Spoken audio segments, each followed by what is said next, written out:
Hey there everyone, this is Dr. Estrada, and in this short video I'm going to talk to you about some tips that you can follow for a more effective screencast presentation. This is an example presentation on a topic that you might encounter in one of my geology classes. In your first slide, you are always expected to show a title slide about the topic of your presentation, and you're supposed to show your name. And you need to show an image that is relevant to your overall topic. Also in this slide, it's important that you introduce yourself and your topic. So for example, I would say, my name is Dr. Estrada, and I'm presenting in this video some facts about our solar system. Moving on. In your body of the presentation, you need to address the actual assignment questions. But in doing so, I think it's best if you avoid using as much text as possible. Text should really be reserved for the titles of your slides. Otherwise, if you want to put text in your slides, just say the information instead and use images to highlight your point. This way, your presentation will be a lot more visually exciting for your audience. You can also experiment in some of your slides with the placement of your titles. It doesn't always have to be at the top and at the center. You can also experiment with your font types or with the color of your fonts. Really get creative here.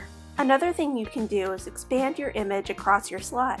Just make sure that when you're expanding your image, it's not stretched too horizontally or too vertically. Also, when showing a diagram that is in any way scientific, you want to make sure that you explain it. Make sure the audience understands what is going on in your diagram and how it's related to your topic. For example, this image of the solar system is a diagram, and it's related to the topic of what are the 8 planets in the solar system. So I would be expected to point to each of the planets using my cursor and explain it to the audience. For example, I would say this is the Sun, this is Mercury, this is Venus, this is Earth, this is Mars, and then the larger planets are Jupiter, the largest planet in the solar system, followed by Saturn, Uranus, and Neptune. It's much more clear when you do this with your cursor than just saying the labels, because the audience can follow along with you visually as you say the words. Always do this for your diagrams. Finally, you can get a lot more creative with your presentations by not just sticking to images, but you can also include GIFs and videos. For example, I inserted this YouTube video that only runs for about 3 seconds. But you can play it again and again if you want. Same with GIFs.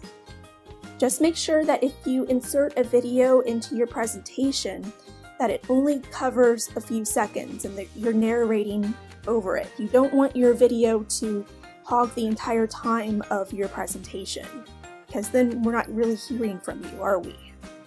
Lastly, the references. You don't want to forget the references because they make up at least 5 points of your assignment. Wikipedia is fine to research your topic in these reports as a starting point, but it should not be a primary source of information for you to build your presentation. This is because while it is useful, Wikipedia is not a trusted academic source of information. Therefore, in your reports, you will be expected to provide more trustworthy sources of research, such as government websites, geology and astronomy websites, and more.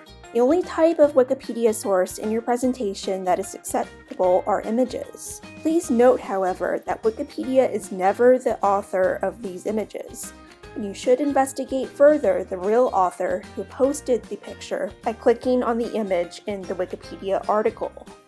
These are the references for my images. You can tell that they're image references because they have in brackets online image. They're formatted according to the APA format presented in the Canvas modules page. You can always revisit the guide in the Canvas modules if you ever need a refresher on how to format your sources in APA style. Note that all of these references are very easy to read. I can't grade your references if I can't read them. There are different references for videos. Note here that the format is a bit different. And for websites. And you do need to format references that are from the same site if they are both an image and information. So if you got an image and you got some tidbits of information from the same article, you do need 2 separate references. So I hope that helps, and good luck on your screencast presentation. I look forward to seeing it.